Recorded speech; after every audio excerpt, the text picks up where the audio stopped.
Saya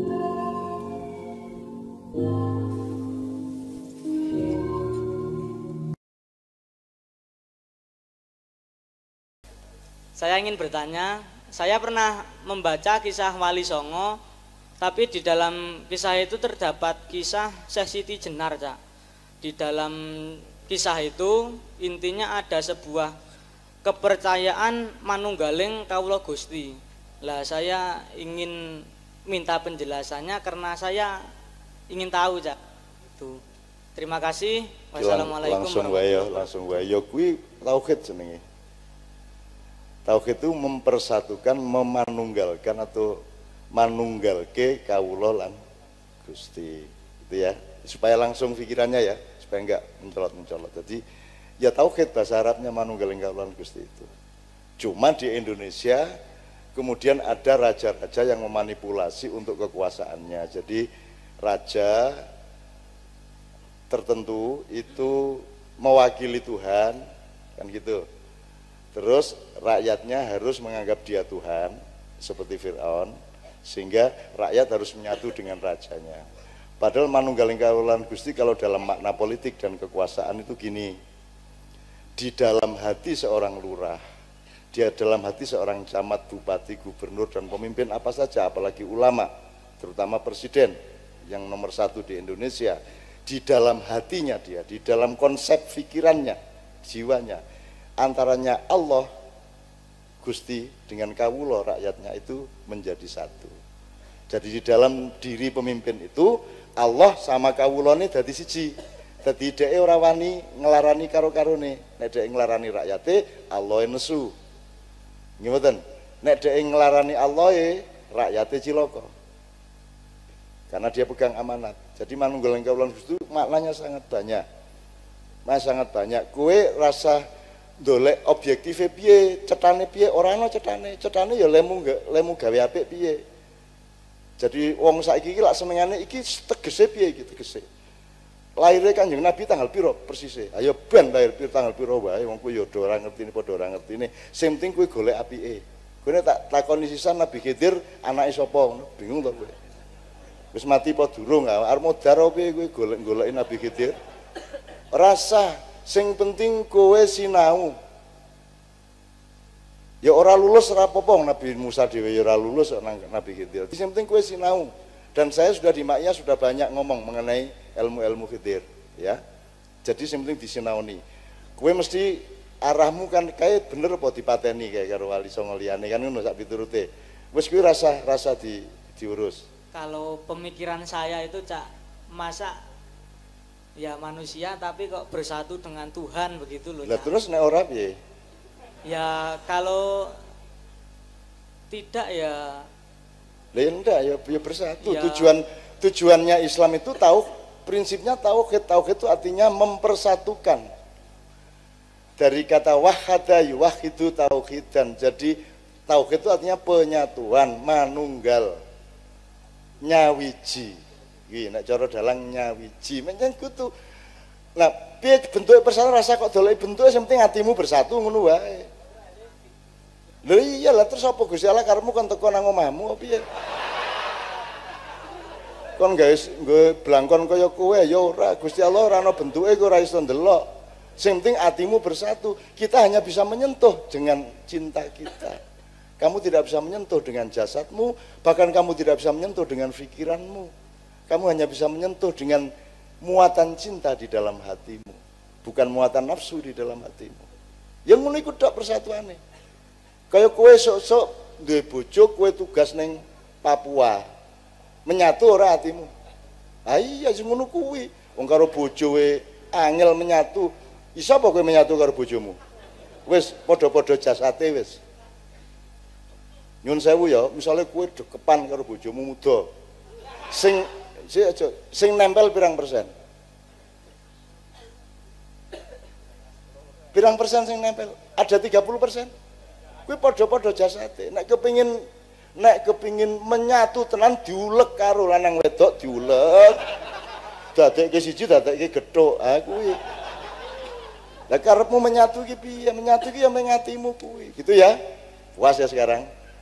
Kowe pengen dadi Sayyidi Jenar lho jan-jane. Ah ngerti ae. Mboten, Cak. Tapi kula niku namung nggih. Namung bingung mawon sik teng cerita niku ngoten. Ora. Sayyidi Jenar itu kebijaksanaan Wali Songo. Sayyidi Jenar itu tidak salah. Cuman dia aurat, dia jangan diteruskan dibuka-buka, tidak siap kebanyakan orang. Dan Sayyidi Jenar itu sebenarnya adalah peran dari Sunan Kalijogo sendiri. Terus ngeten, Janur. Nah niku kok Syekh Abdul Qadir Jailani ini kok saged di napa niku? Napa nggih? Juluki napa dinamai Sultanul Aulia niku lha pripun? Ngoten mawon, Cak Nun. Gusti matur suwun. Saya kira makom untuk menjawab ini Gus Yusuf lah.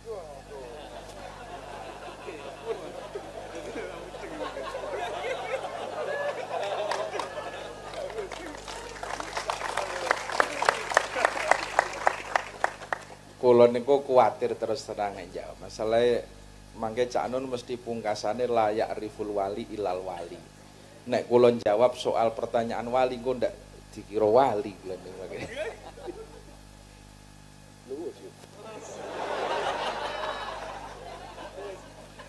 Oke, jadi sebenarnya menjawab atau tidak menjawab, apapun isinya, jawaban itu harus ada prinsip dasar yang diketahui oleh semua orang yang ngomong maupun yang mendengarkan. Prinsip dasarnya adalah kebenaran yang mutlak itu hanya pada Allah dan Rasulullah. Selain itu, kebenarannya relatif. Dan kalau ada kebenaran dari yang dua, dari selain yang dua itu, kita harus punya kerendahan hati, ini bisa benar, bisa salah. NO iso salah, iso bener, Muhammadiyah iso salah, iso bener. Nah, wali itu ada di antara manusia biasa dengan nabi. Jadi kalau, dan ada rumus la yariful wali ilal wali, nek arep jawab nggondarani wali, nek orang jawab darani dudu wali, gitu kan ya. Jadi kan serba repot kan gitu. Serba repot. Nah, jadi sekarang saya ingin melihat menunjukkan dununge wae, silentrehannya saja. Jadi itu yang melegitimasi beliau itu Sultanul Aulia, itu kan cara para pengikutnya menghormati. Ya. Nah, Sultanul Aulia kan orang kudu siji, wong ana Sultan Hamengkubuwono, ana Sunan sapa macam-macam. Itu kan cara menghormati, ya. Allah sendiri kan juga memberi pembagian-pembagian. Rasulullah sendiri juga memberi pembagian-pembagian julukan. Jadi ini tolong Anda ketahui bahwa jangan menunggu jawaban objektif yang mesti benar, karena nanti kalau mau benar, sungguh-sungguh benar ya Allah sama Rasulullah. Nah, jawaban saya ini hanya mencoba membuat Anda punya banyak pintu untuk merenungi. Perkara kesimpulannya, tidak ada kesimpulannya, tidak apa-apa kok hidup ini. Yang penting Anda taat kepada Allah dan Rasulullah, kan begitu. Nah, misalnya Rasulullah itu kalau sama sahabatnya yang hidup bersama dia menyebut sahabat. Kepada kita dia menyebut saudara. Aku takon, dhuwur ndi asline iki? Kanca apa sedulur? Jadi begitu rupa Rasulullah itu punya strategi kebudayaan dan psikologi untuk ngerem-rem atine wong sing ora urip bareng dheweke, kan gitu. Jadi saya Gus Yusuf tuh saya seneng sama teman-teman ini, kenapa? Lah ya wong atase wong karo Kanjeng Nabi ra tau ketemu, Kanjeng Nabi zaman biyen turun dunya kaya ngene ya toh. Wis rusak era ning kok bocah-bocah iki yo gelem lho lungguh ning kene nganti bengine kaya ngene untuk Allah sama Rasulullah. Kuwi ampuh banget kuwi. Ampuh banget kuwi. Aku ra yakin, aku ra iso mlebokke nang akalku, atiku nek kowe ra mlebu swarga ya ora paham. Aku ora nganggep kowe mlebu swarga ora. Ning nek kowe ora mlebu iki aku iki arep takon tenan karo Gusti Allah niki pripun iki nalare pripun. Ngerti ya? Coba loh, kalau yang ngumpul gini Sayyidina Umar, Ali bin Abi Thalib, Al-Ghifari gitu ya, Amr bin As, ya ragumun lah. Wong kita itu ada Rasulullah, ketok menawa wis ora karu-karuan senenge kok. Pasuryane Rasulullah itu dahsyat luar biasa. Ndelok sampean wis ngerti to ana wong sing kepingin dekep Kanjeng Nabi dan kelakon. Wis tau ngerti ceritanya itu?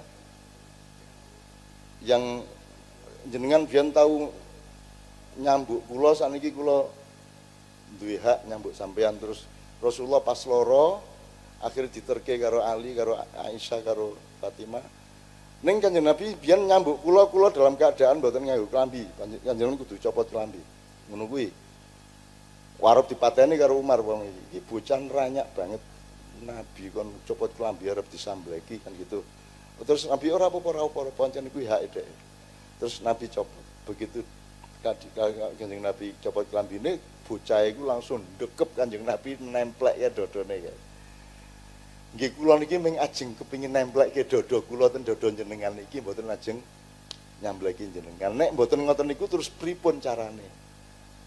Jadi terus Kanjeng Nabi dawuh, kowe nek kepengin ngerti raine wong ahli surga ya bocah iki ngono. Jadi gitu ya Mas ya jawabannya itu adalah relatif, semua yang saya omongkan itu relatif. Sekarang yang penting kamu memahami pemetaannya. Ini kan sangkan paran yang dumatu nyun sewu Gus Yusuf kalau saya salah-salah ya. Jadi kowe kudu ngerti posisine uripmu Gusti Allah. Bar kuwi Nur Muhammad ya. Nur Muhammad itu adalah Rasulullah ketika dia belum menjadi anaknya Abdullah karo Aminah. Jadi itu Muhammad ketika masih wujud cahaya. Kelak Muhammad itu ditransformasi menjadi jasad. Dijatah 63 tahun diliwatke Pak Abdullah karo Bu Aminah. Nah setelah itu dan sebelum itu Rasulullah tugas entah di mana. Menurut saya beliau sekarang pun tugas di mana-mana dalam bentuk yang tidak seperti 63 tahun itu. Jadi jenengan tuh badi dadi wong urip mergo dadi wong Islam. Wong Islami langsung karo Kanjeng Nabi, berarti sampean iki wis ning poke, ning sangkane donya iki. Sangkane dumadi. Jadi wis karo Kanjeng Nabi langsung. Jadi Allah itu bikin Nur Muhammad dulu. Besok-besok Nur Muhammad itu jadi Muhammad bin Abdullah yang kemudian difungsikan dikasih pangkat namanya Nabi, dikasih jabatan namanya Rasul. Barang siapa meneruskan otoritas itu maka dia berada di jalur risalah. Barang siapa meneruskan ilmunya Muhammad berarti dia dalam jalur nubuah. Iki nek ilmu akademisi kaya ngono kuwi. Tapi ngerti ya Mas ya. Jadi nak wali itu sekalian tak lengkapi wae kowe ben rusung unggul golek sing ora-ora kowe engko. Kok sultan jur kue betutut ngono kae. Kue kuruwe mergo mikirke Sultanul Aulia kuwe. Oke. Sultanul Aulia itu juga sebuah ijtihad, sebuah pemahaman baru. Sebenarnya kata Sultanul Aulia enggak ada juga dalam syariat ya. Tapi itu karangan lah, itu apa jenenge? Karangan dengan niat baik. Sultan itu kekuatan khusus dari Allah.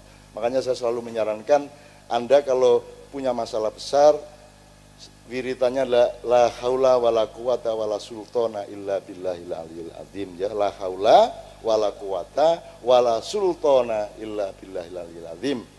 Tidak berarti kita melanggar, itu kita memang ditawari oleh Allah. Fangfudhu la tangfudhuna illa bisultan, di surat Ar-Rahman juz 27 dibaca nanti dicari. Nah, sultan itu makanya raja-raja Jawa di zaman Islam juga disebut sultan. Dari Ataturk dulu dimulai kata sultan karena sultan adalah tawaran kekuatan dari Allah yang ekstra kuat. Sama dengan di Al-Hadid, keris itu nyata karena di dalam besi yang diturunkan Allah ada kekuatan yang sangat dahsyat menurut Allah sendiri kan gitu. Nah, jadi gue tetap orang ngerti gue kok sebabnya apa? Aku ya orang ngerti. Upama aku ngomong, gue meng jariku, ya, lah ya meng jariku, meskipun gue bener. Upamane lo ya, sok gue lagi ngerti.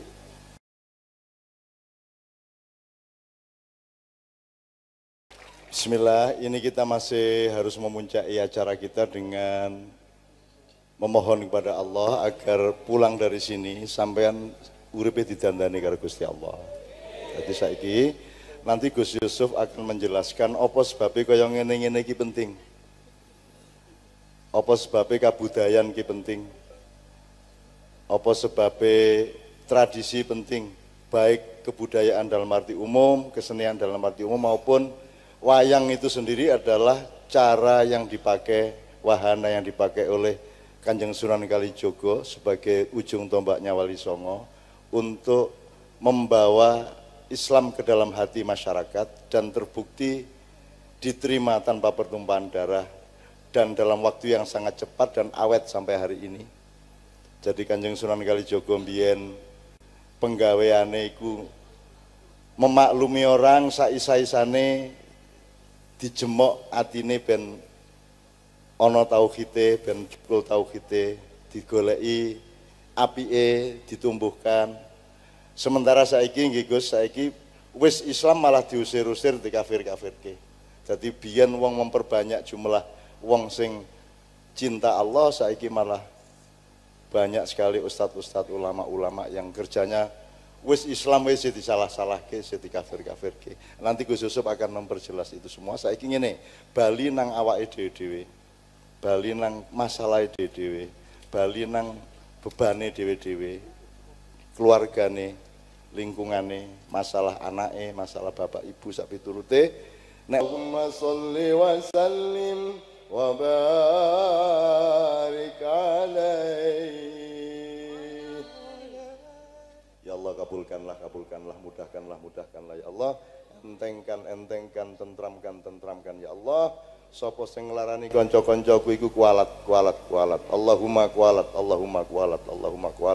Wong gede-gede sing khianat, wong gede-gede sing duraka, wong gede-gede sing nglarani atine rakyat, kualat ya Allah. Hanya satu itu yang kami mohon darimu ya Allah. Hanya satu itu saja yang Engkau kalau berikan ya Allah, beres ini negara. Siapa saja yang khianat, kualat ya Allah. Dan jangan terlalu lama menunda ya Allah. Innahum yakiduna kaita wa akidu kaita famahilil kafirina amhilhum ruwaita. Amin ya rabbal alamin. Bismillah, kita masih memuncai acara dengan Gus Yusuf. Terserah Gus Yusuf, monggo. Dari tadi kami membangun, berjuang, mengutuhkan diri, ada hujan dan seterusnya, tapi semua menjadi hikmah yang baik. Gus, saya persilakan, pokoknya manut jenengan, kula tak golek iku kula ilang bau.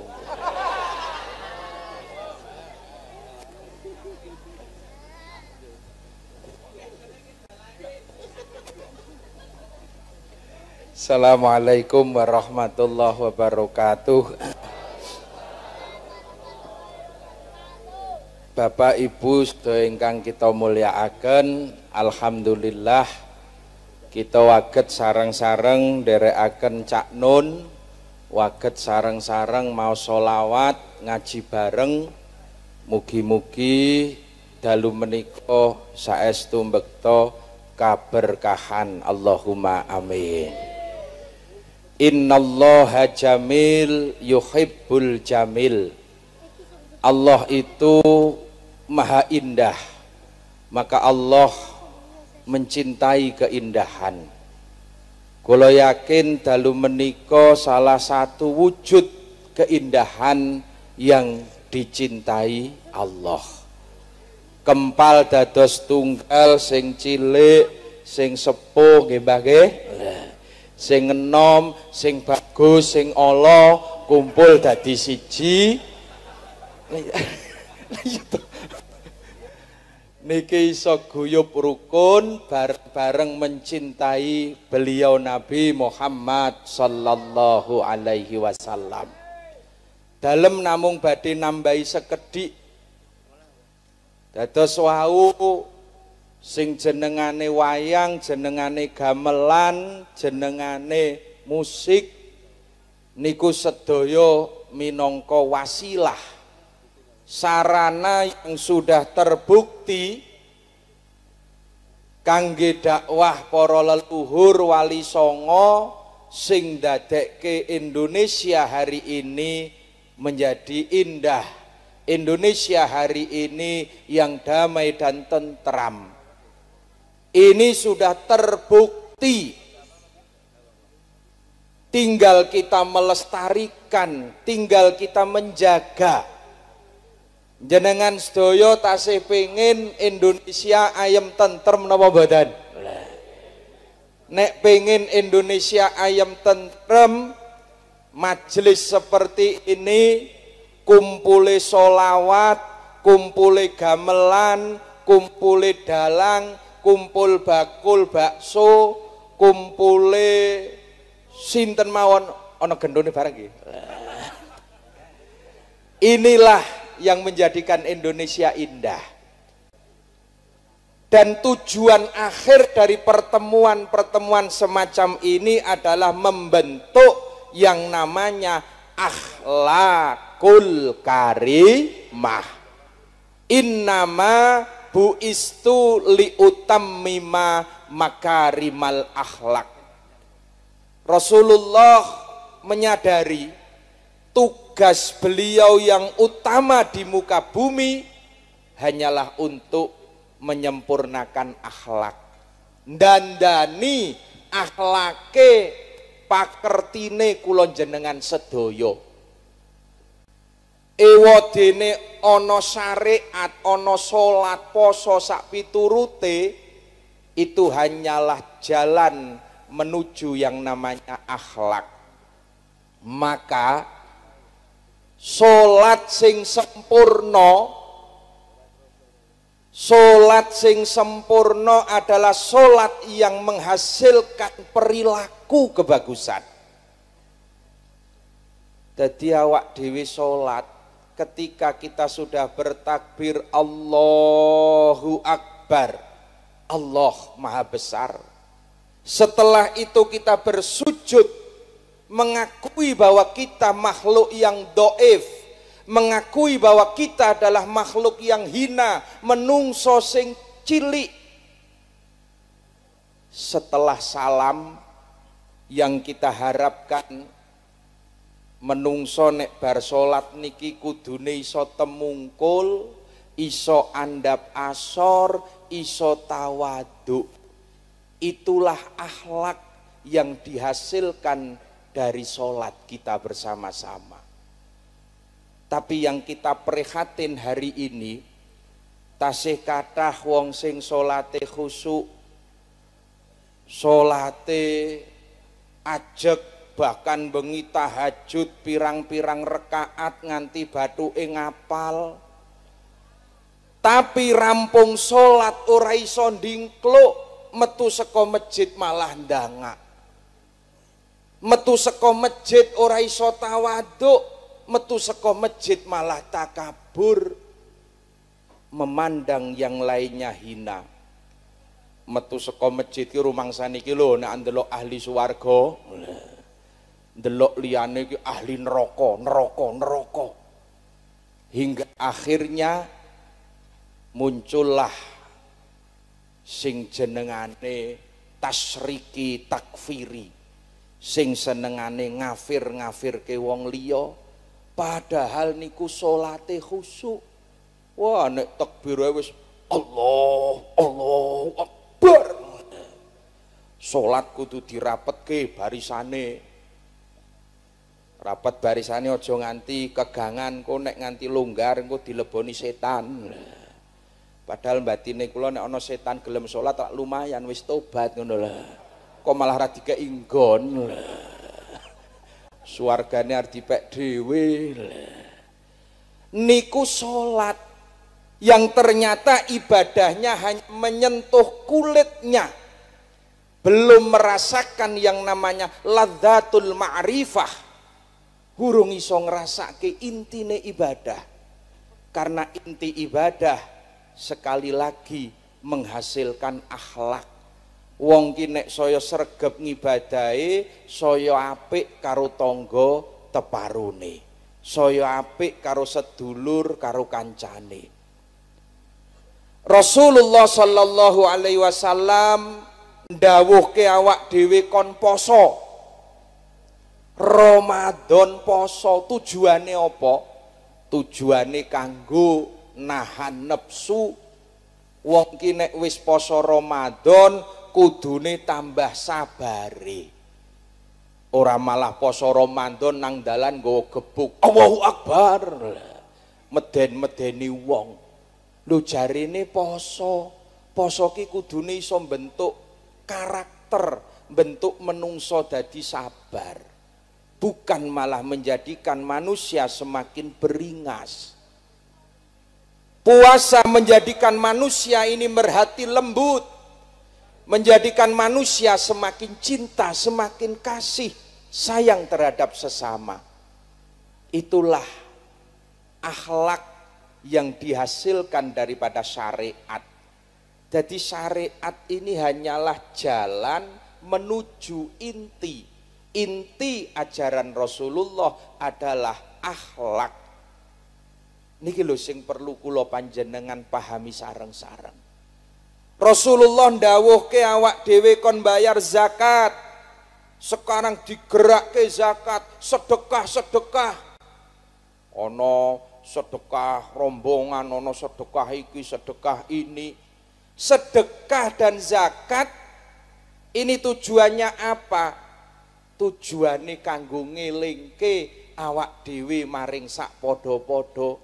Sampeyan sedekah eling tanggane sing ora duwe, sedekah eling fakir miskin sing kudu disantuni. Aja sedekah kaya sing dingendikake Cak Nun, sedekah kok malah gawe dodolan karo Gusti Allah. Sedekah kok njaluk balen, Gusti jenengan wis janji lho nek kula sedekah dibalekke ping 10 lho. Gusti jenengan wis janji lho. Allah Rasulullah memerintahkan kita sedekah. Tujuannya apa? Tujuannya ngelingke untuk menghasilkan akhlak, menghasilkan jiwa-jiwa yang lembut, wong sing duwe rasa welas asih. Ini yang sekarang dibutuhkan oleh bangsa Indonesia.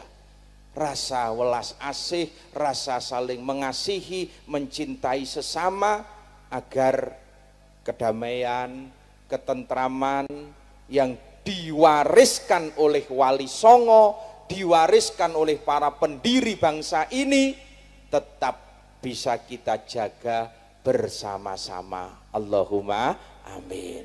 Dadi sing wayangan ya tetep wayangan, solawatan, sing nang masjid jamaah ayo sing istiqomah, adik-adik sing ngaji ayo terus ngaji, sekolah terus sekolah. Itulah Islam yang rahmatan lil alamin.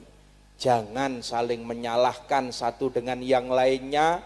Soal beda itu hal yang biasa. Jadi nek ngibadah sekali lagi tolong dimaknai agar ibadah ini bisa menghasilkan akhlak. Ning ibadah nek ming tata lahire tok, ibadah sing tata lahir tok niku isih kalah karo wong majnun. Ngertos majnun? Majnun ki edan. Edan iki gendeng. Gendeng ki rawaras. Rawaras niku napa, Mbah? Kurang sak jemuah. Ana wong salat khusuk. Di tengah-tengah sholat itu tiba-tiba ana wong edan liwat ngarepe wiri. Akhirnya sing sholat mau batin, iki wong kok ra unggah-ungguh wirawiri nang ngarepe wong ibadah sak penake dhewe. Batin rakaat pertama. Rakaat kedua sing edan mau liwat meneh tambah jempalik kuming. Oh pancen ra waras. Wong iki engko nek aku rampung salat tak kumbah sak entek-enteke. Dek iki salat akhire karo dendam, mangkel. Begitu salam rampung salat goleki sing edan mau. Ijik tenguk-tenguk nang ngarep masjid. Langsung diseneni entek-entekan. Pak, kowe iki ora ditata krama, ana wong salat wirawiri sak penake. Ora diunggah-ungguh, apa kowe iki ra weruh nek nang ngarepmu ki wong gek ngibadah, wong gek salat. Majnun mau jawab, Pak, kula gek goleki Laila. Kula niku gek kedanan sing jenengane Laila. Mula sing nang mata kula niku anane Laila, sing nang pikiran kula, nang ati kula isine mung Laila. Jadi di ngapura nek aku ra weruh ana wong salat. Ngertine aku kabeh ki wong ana gluguwe tak elus-elus ngertine Laila. Lah, kula sing gumun sampeyan sing jarine gek salat ngibadah. Wong niku nek salat jarine nyembah karo sing kuwasa. Kudune mata pikiran seluruh gerak laku fokus hanya kepada Allah. Allah, Allah. Ning kok sampeyan salat isih weruh wong edan kaya kula nggih. Sampeyan salat kok isih ngurusi wong edan kaya kula, janjane sing edan ki sapa? Pun cekap semanten, wassalamualaikum warahmatullahi wabarakatuh.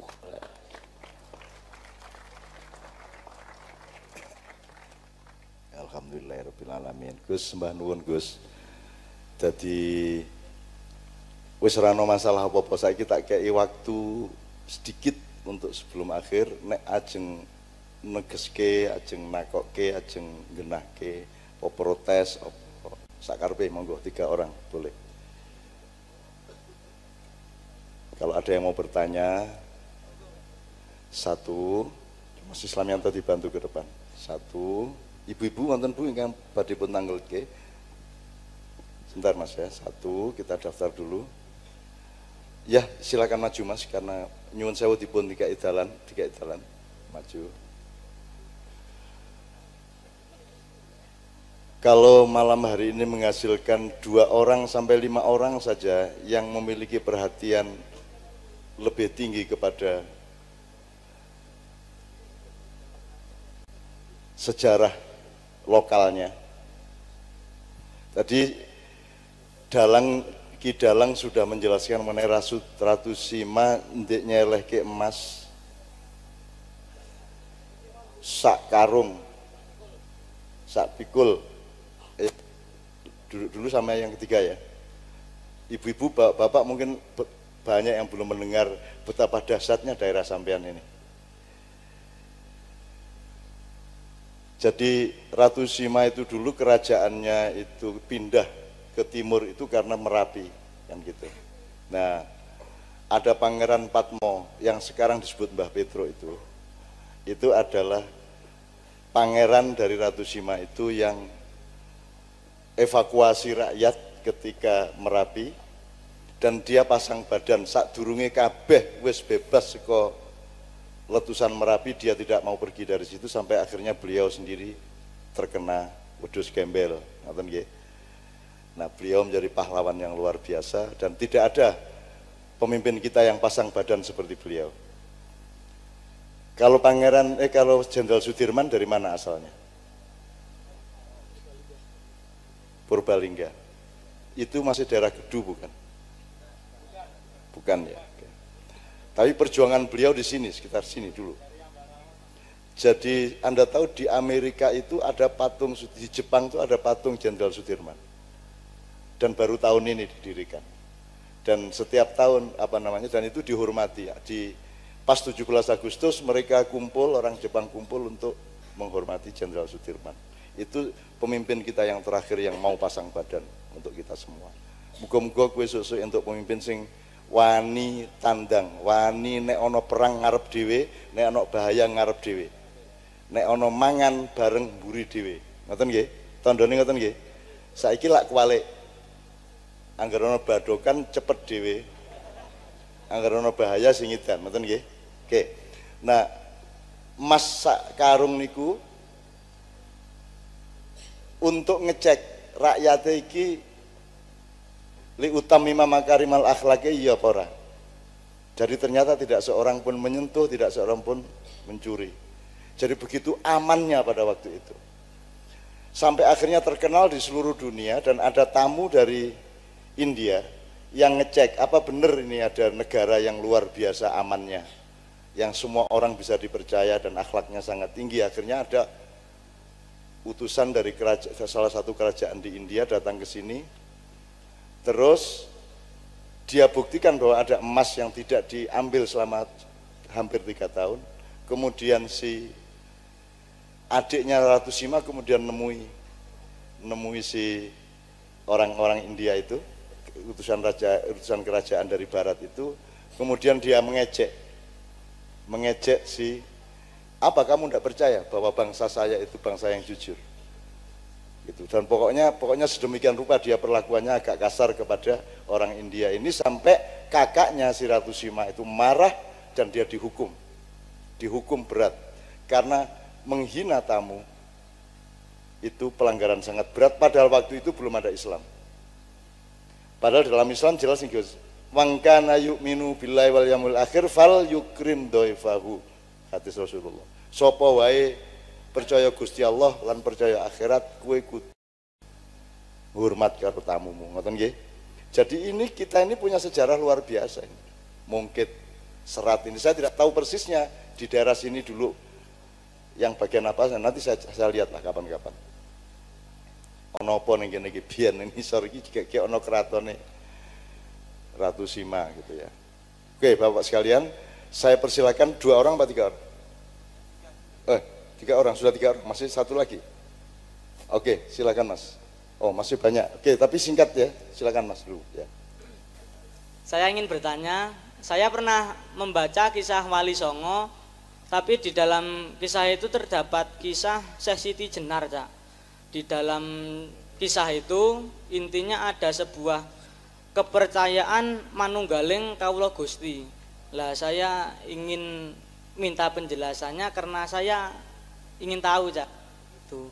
Terima kasih. Wassalamualaikum langsung wae. Ya kuwi tauhid jenenge. Tauhid itu mempersatukan, memanunggalkan atau manunggalke kawula lan Gusti. Gitu ya. Supaya langsung pikirannya ya, supaya enggak mencolot-mencolot. Jadi ya tauhid bahasa Arabnya manunggaling kawula lan Gusti itu. Cuma di Indonesia kemudian ada raja-raja yang memanipulasi untuk kekuasaannya. Jadi raja tertentu itu mewakili Tuhan, kan gitu. Terus rakyatnya harus menganggap dia Tuhan seperti Fir'aun, sehingga rakyat harus menyatu dengan rajanya. Padahal manunggaling kawula Gusti kalau dalam makna politik dan kekuasaan itu gini, di dalam hati seorang lurah, dia dalam hati seorang camat, bupati, gubernur, dan pemimpin apa saja, apalagi ulama, terutama presiden yang nomor 1 di Indonesia, di dalam hatinya dia, di dalam konsep pikirannya, jiwanya, antaranya Allah, Gusti dengan kawula rakyatnya itu menjadi satu. Jadi di dalam diri pemimpin itu Allah sama kawulane dadi siji. Dadi dheke ora wani nglarani karo-karone. Nek dheke nglarani rakyate, Allah nesu. Nggih mboten? Nek dheke nglarani Allah rakyate cilaka. Karena dia pegang amanat. Jadi manunggaling kawula itu maknanya sangat banyak. Sangat banyak. Kowe rasa ndolek objektive piye, cetane piye, ora ana cetane. Cetane ya lemu gawe apik piye. Jadi wong saiki iki lak senengane iki tegese piye iki tegese. Lahirnya Kanjeng Nabi tanggal piro persise? Ayo ben lahir tanggal piro wae wong kuwi ya ora ngertine padha ora ngertine. Sing penting kuwi golek apike. Kowe tak takoni sisan Nabi Khidir anake sapa? Bingung to kowe. Wis mati apa durung? Arep modar piye kowe golek-goleki Nabi Khidir? Rasa sing penting kowe sinau. Ya ora lulus ora apa-apa, Nabi Musa dhewe ya ora lulus nang Nabi Khidir. Sing penting kowe sinau. Dan saya sudah di Maknya sudah banyak ngomong mengenai ilmu-ilmu Khidir, ya. Jadi sing penting disinaoni. Kowe mesti arahmu kan kayak bener apa dipateni kayak karo Wali Songo liyane kan ngono sak piturute. Wis kuwi rasa diurus. Kalau pemikiran saya itu, Cak, masa ya manusia tapi kok bersatu dengan Tuhan begitu loh. Lah terus nek ora piye? Ya kalau tidak ya enggak ya bersatu. Ya. Tujuannya Islam itu prinsipnya tauhid. Tauhid itu artinya mempersatukan. Dari kata wahada yuwahidu tauhidan. Jadi tauhid itu artinya penyatuan, manunggal, nyawiji. Iki nek cara dalang nyawiji. Menyang kudu.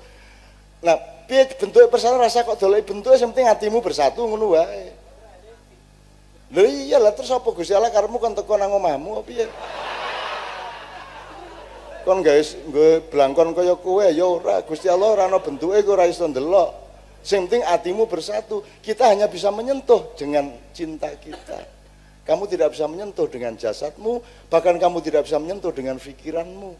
Kamu hanya bisa menyentuh dengan muatan cinta di dalam hatimu, bukan muatan nafsu di dalam hatimu. Yang ngono iku tok persatuane. Kaya kowe sok-sok duwe bojo, kowe tugas ning Papua. Menyatu ora hatimu? Ah iya sing ngono kuwi. Wong karo bojoe angel menyatu. Iso apa kowe menyatu karo bojomu? Wis padha-padha jasate wis. Nyun sewu ya, misalnya kowe dekepan karo bojomu muda.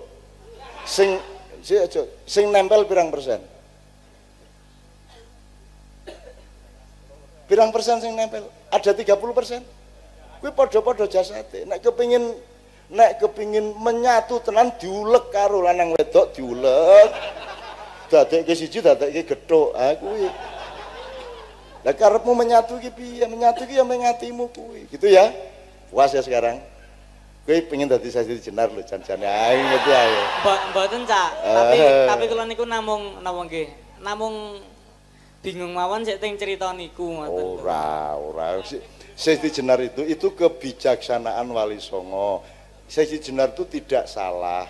Cuman dia aurat, dia jangan diteruskan dibuka-buka, tidak siap kebanyakan orang.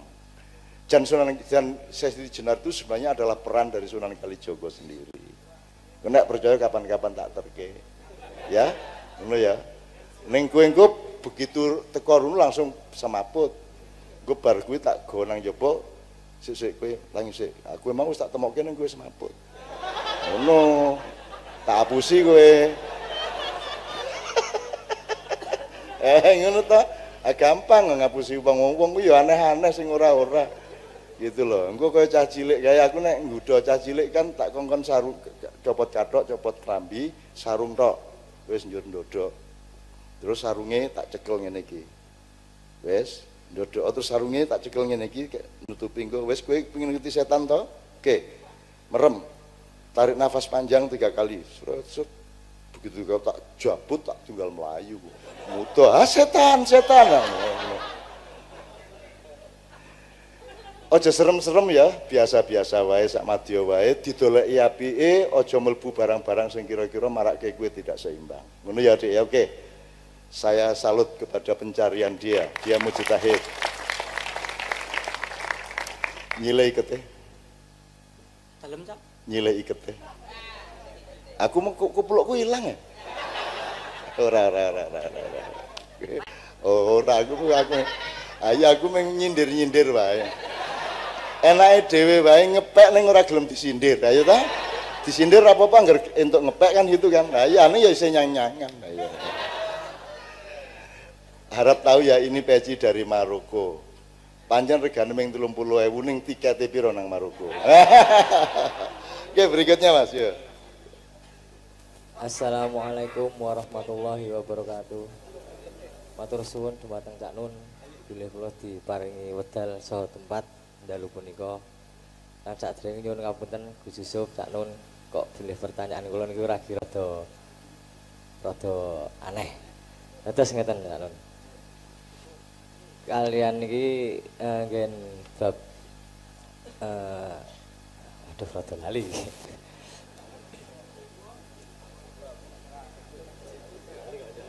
Oke, nek lali berikutnya dulu Mas.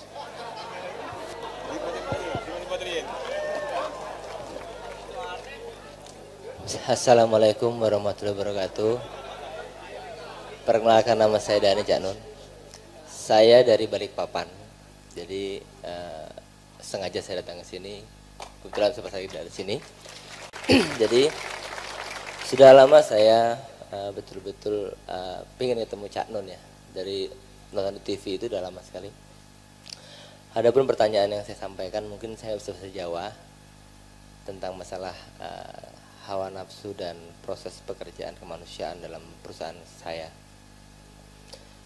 Di satu sisi ada peraturan perusahaan yang harus bertindak tegas dalam proses perusahaan. Di satu sisi ada sisi kemanusiaan. Saya ingin bertanya, apa langkah saya selaku salah satu pegawai di sana untuk menentukan ini adalah langkah yang terbaik untuk semuanya. Ini harus ada kasusnya, Mas. Contoh gini, ada contohnya ya. Contohnya begini, misalkan ada peraturan perusahaan yang tidak membolehkan korupsi. Dalam hal itu di peraturan perusahaan tidak boleh melakukan naikin harga. Tapi kondisi itu sangat banyak kejadiannya dan saya harus menegaskan itu. Satu sisi ada kasus seperti itu, satu sisi saya harus menegakkan, tapi tidak bisa karena ketahuan itu pasti dipecat. Jadi ketika saya bisa mengetahui itu bisa tercutat dan saya berpikir ini punya anak kecil dan keluarga gitu loh. Jadi bagaimana saya bisa melakukan hal itu, bagaimana arifnya? Apakah mengutamakan kemanusiaan atau proses dari prosedural? Ya, terima kasih banyak. Tidak usah ada peraturan perusahaan, tidak usah ada peraturan negara, nyuri itu tidak boleh. Katakanlah nggak ada Islam, nggak ada agama, kan hati kita, pikiran kita sudah jelas bahwa nyuri itu tidak boleh. Jadi untuk tidak mencuri, untuk tidak korupsi itu sebenarnya tidak usah nunggu ayat Quran, tidak usah nunggu undang-undang negara. Cukup Anda jadi manusia pakai pikiran dan hati sudah tahu bahwa itu tidak boleh. Jadi menurut saya harus tetap dipecat, tapi setelah dipecat Anda tolong di rumahnya. Ya, tolong nantilah. Anda juga harus punya pengorbanan kepada dia. Syukur menghadap ke pimpinan, ini bagaimanapun kita pecat, kemudian kita tolong keluarganya kalau ada masalah apa-apa. Kalau dia kemudian menunjukkan perbaikan-perbaikan pada dirinya, Anda harus punya usul kepada perusahaan, katakanlah bukan pemecatan tapi sourcing, misalnya 3 bulan atau sebulan. Ada kemungkinan untuk kembali karena hak bertobat itu tetap ada pada manusia. Jadi jangan pecat final tapi ada semacam sourcing dan seterusnya. Kita sendiri punya masalah seperti itu meskipun tidak ada masalah pencurian di Kiai Kanjeng ya. Tapi kita pernah punya masalah-masalah dan di Kiai Kanjeng tidak ada hukuman. Yang menghukum adalah dirinya sendiri. Jadi kelihatan seseorang sudah menghukum dirinya atau belum, itu sudah kelihatan. Jadi itu mekanismenya berbeda. Kalau perusahaan kan harus tegas, gitu Mas. Jadi ya ditindak tegas tapi ditolong kemanusiaannya. Oke, itu ya Mas ya. Terima kasih banyak. Udah sekarang tidak lupa lagi. Terus ngeten calon. Nah niku kok Syekh Abdul Qadir Jailani ini kok saged di napa niku napa nggih juluki napa dinamai Sultanul Aulia niku le pripun? Ngoten mawon tak nun. Matur suwun. Saya kira makom untuk menjawab ini Gus Yusuf lah.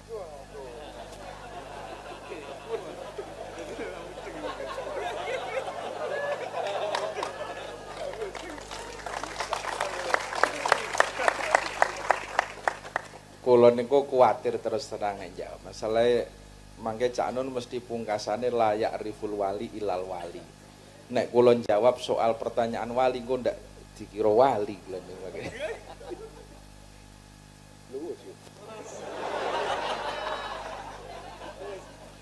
Oke, jadi sebenarnya menjawab atau tidak menjawab, apapun isinya jawaban itu harus ada prinsip dasar yang diketahui oleh semua orang yang ngomong maupun yang mendengarkan. Prinsip dasarnya adalah kebenaran yang mutlak itu hanya pada Allah dan Rasulullah. Selain itu kebenarannya relatif. Dan kalau ada kebenaran dari yang dua, dari selain yang dua itu kita harus punya kerendahan hati, ini bisa benar, bisa salah. NO iso salah, iso bener, Muhammadiyah iso salah, iso bener. Nah wali itu ada di antara manusia biasa dengan Nabi. Jadi kalau dan ada rumus la yariful wali ilal wali. Nek arep jawab nggondarani wali, nek orang jawab darani dudu wali, gitu kan ya. Jadi kan serba repot kan gitu. Serba repot. Nah, jadi sekarang saya ingin melihat menunjukkan dununge wae. Silentrehannya saja. Jadi itu yang melegitimasi beliau itu Sultanul Aulia. Itu kan cara para pengikutnya menghormati. Ya. Nah, Sultanul Aulia kan orang kudu siji wong ana Sultan Hamengkubuwono, ana Sunan sapa macam-macam. Itu kan cara menghormati, ya. Allah sendiri kan juga memberi pembagian-pembagian. Rasulullah sendiri juga memberi pembagian julukan. Jadi ini tolong Anda ketahui bahwa jangan menunggu jawaban objektif yang mesti benar, karena nanti kalau mau benar, sungguh-sungguh benar ya Allah sama Rasulullah. Nah, jawaban saya ini hanya mencoba membuat Anda punya banyak pintu untuk merenungi. Perkara kesimpulannya, tidak ada kesimpulannya, tidak apa-apa kok hidup ini. Yang penting Anda taat kepada Allah dan Rasulullah, kan begitu. Nah, misalnya Rasulullah itu kalau sama sahabatnya yang hidup bersama dia menyebut sahabat. Neng kepada kita dia menyebut saudara. Aku takon, dhuwur ndi asline iki? Kanca apa sedulur? Jadi begitu rupa Rasulullah itu punya strategi kebudayaan dan psikologi untuk ngerem-rem atine wong sing ora urip bareng dheweke, kan gitu. Jadi saya Gus Yusuf tuh saya seneng sama teman-teman ini, kenapa? Lah ya wong atase wong karo Kanjeng Nabi ra tau ketemu, Kanjeng Nabi zaman biyen turun dunya kaya ngene ya toh. Terus rusak era ning kok bocah-bocah iki ya gelem lho lungguh ning kene nganti bengine kaya ngene untuk Allah sama Rasulullah. Kuwi ampuh banget kuwi. Ampuh banget kuwi. Aku ra yakin, aku ra iso mlebokke nang akalku, hatiku nek kowe ora mlebu swarga ya ora paham. Aku ora nganggep kowe mlebu swarga ora.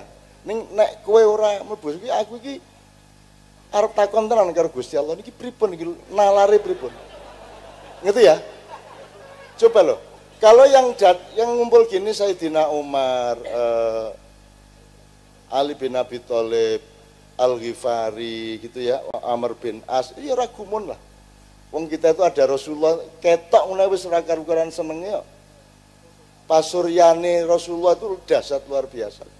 Ndelok sampean wis ngerti to ana wong sing kepingin dekep Kanjeng Nabi dan kelakon. Wis tau ngerti ceritanya itu? Yang jenengan biyen tahu nyambuk kula, saniki kula duwe hak nyambuk sampean, terus Rasulullah pas loro akhirnya diterke karo Ali, karo Aisyah, karo Fatimah. Ning Kanjeng Nabi biyen nyambuk kula dalam keadaan mboten nganggo klambi. Kanjeng kudu copot klambi. Ngono kuwi. Arep dipateni karo Umar wong iki. Iki bocah ranyak banget. Nabi kon copot klambi arep disambleki kan gitu. Terus Nabi ora apa-apa pancen kuwi hak dhek. Terus Nabi copot. Begitu Kanjeng Nabi copot klambine, bocah iku langsung dekep Kanjeng Nabi nemplek ya dodone ya. Nggih kula niki ming ajeng kepengin nemplekke dodo kula ten dodo jenengan niki mboten ajeng nyambleki jenengan. Nek mboten ngoten niku terus pripun carane? Jadi terus Kanjeng Nabi dawuh, kowe nek kepengin ngerti raine wong ahli surga ya bocah iki. Ngono. Nah, dadi kowe kapan-kapan nanggon aku ya. Nggawa cambuk ya toh. Terus kayak aku tak sambleke kowe dhewe ya. Jadi gitu ya Mas, ya, jawabannya itu adalah relatif. Semua yang saya omongkan itu relatif. Sekarang yang penting kamu memahami pemetaannya. Ini kan sangkan paraning dumatu nyun sewu Gus Yusuf kalau saya salah-salah ya. Jadi kowe kudu ngerti posisine uripmu Gusti Allah. Bar kuwi Nur Muhammad, ya. Nur Muhammad itu adalah Rasulullah ketika dia belum menjadi anaknya Abdullah karo Aminah. Jadi itu Muhammad ketika masih wujud cahaya. Kelak Muhammad itu ditransformasi menjadi jasad. Dijatah 63 tahun diliwatke Pak Abdullah karo Bu Aminah.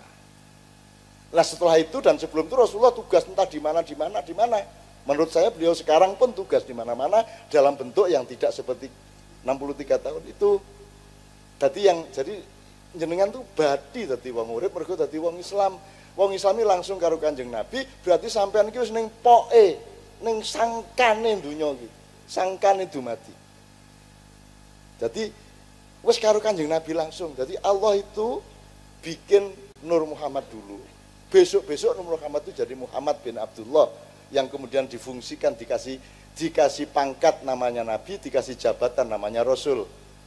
Barang siapa meneruskan otoritas itu maka dia berada di jalur risalah. Barang siapa meneruskan ilmunya Muhammad berarti dia dalam jalur nubuah. Iki nek ilmu akademisnya kaya ngono kuwi, ya.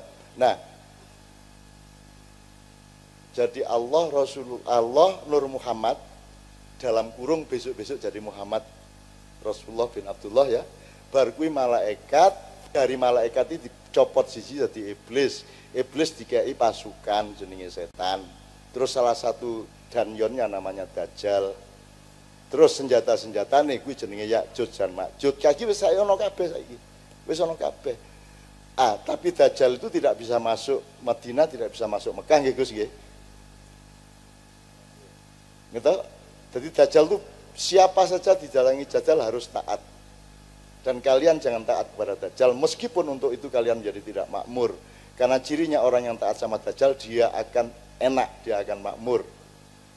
Nah justru sekarang ini kita harus berani tidak makmur, dan kalau kita makmur itu karena Allah bukan karena Dajjal. Ngerti ya Mas ya? Kalau kita kaya, kalau kita makmur sejahtera, kalau bisa jangan karena uangnya Dajjal, jangan karena kedoliman-kedoliman, tapi karena rezeki dari Allah. Nah terakhir, Dajjal bisa menguasai seluruh dunia tapi tidak bisa masuk Mekah dan Madinah. Jadi masuk Magelang bisa enggak?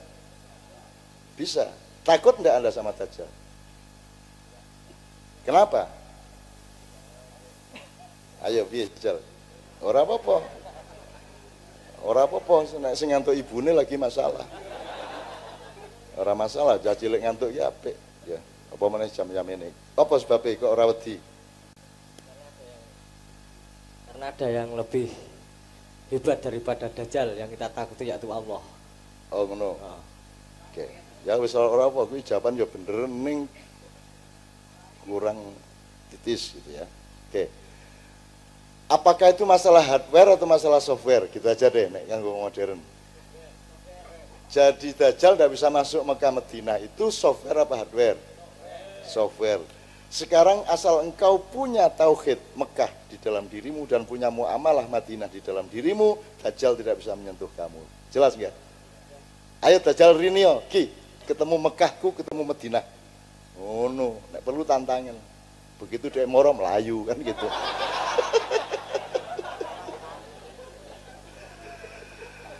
Tapi ngerti ya Mas ya. Jadi nak wali itu sekalian tak lengkapi wae kowe ben rusuk unggul golek sing ora-ora kowe engko.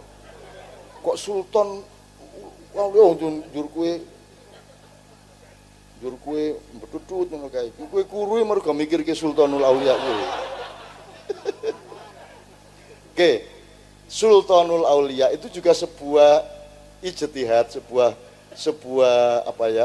pemahaman baru. Sebenarnya kata Sultanul Aulia tidak ada juga dalam syariat ya, tapi itu karangan lah, itu apa jenenge, karangan dengan niat baik. Sultan itu kekuatan khusus dari Allah.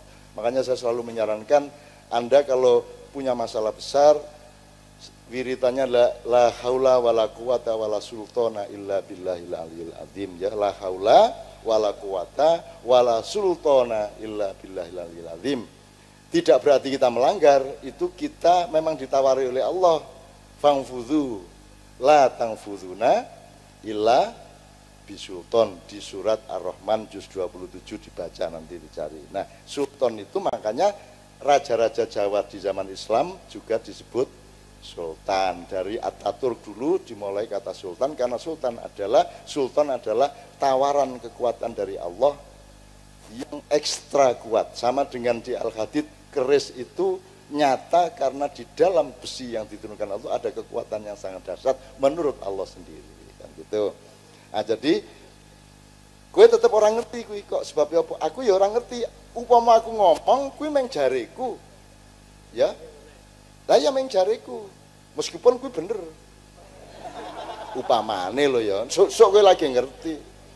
Ngono ya Dek ya. Gue ki yo ngopo lo takon gue lo. Gumun ya aku iki.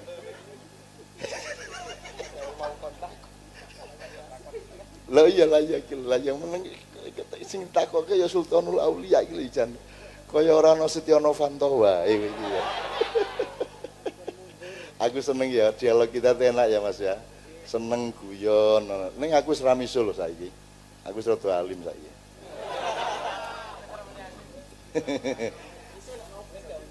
Ora ya ora miso dan tidak miso itu kan yaduru ala ilatihi ya Gus ya anak cara fikih. Oke. Gus Yusuf tidak mau menjawab tadi itu hanya karena saya lebih tua. secara usia, bukan karena beliau tidak bermakom untuk itu. Ya, jadi gitu jawaban saya. Cukup, Mas. Balikpapan, Anda tinggal di Balikpapan apa di Balikpapan ya? Anda cari buku saya Marquesot. Marquesot itu saya tulis ketika dia tinggal di Balikpapan. Marquesot itu betul, itu buku ada dua. Marquesot bertutur dan Marquesot bertutur lagi itu saya tulis ketika beliau ada di Balikpapan. Oke, Hujan.